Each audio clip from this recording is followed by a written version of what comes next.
Hello friends, आज मी बनवत आहे केळ्याचे गुलगुले. एक छान असा इव्हिनिंग स्नॅक्स जो इव्हिनिंगमध्ये खायला खूप आवडतो मला.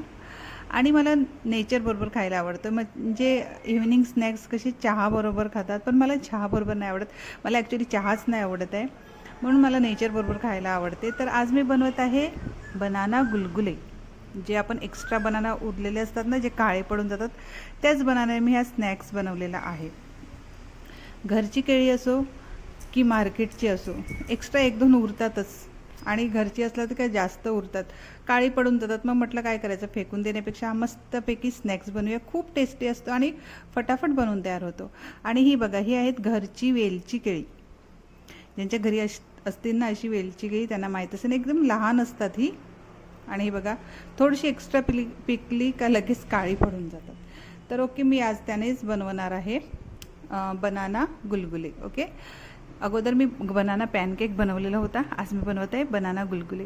तर मी हात स्वच्छ धुवून घेतलेले होते आणि पाव किलो गूळ कट करून घेतलेला होता, बारीक बारीक कट करून घेतलेला होता. आता आपल्याला मिक्सरच्या भांड्यामध्ये 4-5 केळी घ्यायची आहेत. ही छोटी केळी आहेत म्हणून मी अशीच अख्खीच टाकत आहे, कट करून घेत नाही आहे. ओके, आणि मी आता 5-6 केळी घेतलेली आहेत. त्यामध्ये ॲड करत आहे मी कट केलेलं गूळ आणि अर्धा कप इतकं दूध ॲड केलेलं आहे त्यामध्ये. म्हणजे फक्त पेस्ट होण्यासाठी अर्धा कप दूध घ्यायचं आहे. ओके, आणि छान असं पेस्ट करून घ्यायचं आहे.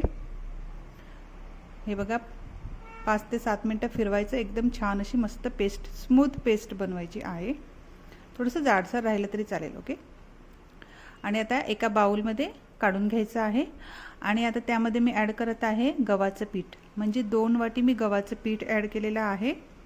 आणि त्यामध्ये थोडंसं चिमूटभर इतकं मीठ ॲड करायचं आहे. आणि जितकं मीठ आहे ना चिमूटभर, तितकंच खायचा सोडा, बेकिंग सोडा ॲड केलेला आहे. आणि थोडासा बडीशोप, म्हणजे अर्धी वाटी इतका बडीशोप. तुम्ही भाजून घेतलं तरी चालेल, पण मी इथे भाजून घेत नाही, मी असंच घेत आहे. ओके, छान असं मिक्स करून घ्यायचं आहे चमच्याने, नाहीतर हाताने. मी चमच्यानेच मिक्स करत आहे. आणि आता थोडंसं, मी अगोदर अर्धा कप इतकं दूध ॲड केलेलं होतं, आता पुन्हा अर्धा कप इतकं दूध ॲड करत आहे. ओके, म्हणजे टोटल 1 कप मी इतकं दूध ॲड केलेलं आहे. कारण की आपल्याला गुलगुले बनवायचे आहेत ना, म्हणून. हे बघा, कन्सिस्टन्सी इतकीच हवी आहे, म्हणून मी त्यामध्ये आता अर्धा कप इतकं अजून दूध ॲड केलेलं होतं. ओके, आता पॅनमध्ये तेल गरम करायचं आहे. एकदम वाफ येईपर्यंत गरम करायचं नाही आहे, नाहीतर गुलगुले टाकताबरोबरच करपून जातील बाहेरून आणि आतमधून कच्चे राहतील. गॅस मिडियमच ठेवायचा आहे. आणि एक एक करून असे गुलगुले सर्व फ्राय करून घ्यायचे आहेत. 5 ते 7 मिनटं लागतात. दोन्ही बाजूनी अलटून पलटून छान गोल्डन ब्राऊन होईपर्यंत फ्राय करून घ्यायचे आहेत. आणि नंतर मग काढून घ्यायचे आहेत. असे सर्व गुलगुले फ्राय करून घ्यायचे आहेत. फटाफट होतात आणि छान लागतात, खूप चवीला मस्त लागतात. आणि हार्डली तुम्हाला फक्त 15 ते 20 मिनटं लागतील. फक्त फ्राय करायला जितका टाईम लागतो ना तितकाच, बाकी काहीच नाही. आणि तुमचा एकदम यम्मी मस्त मजेदार असा इव्हिनिंग स्नॅक्स तयार झालेला आहे. तर आता घरी एक्स्ट्रा केळी जर उरलेली असतील, काळी पडलेली असतील, तर अजिबात फेकून देऊ नका. एकदम छान असा टेस्टीचा नाश्ता बनवा. गव्हाचं पीठ तर सगळ्यांकडे अवेलेबल असतेच.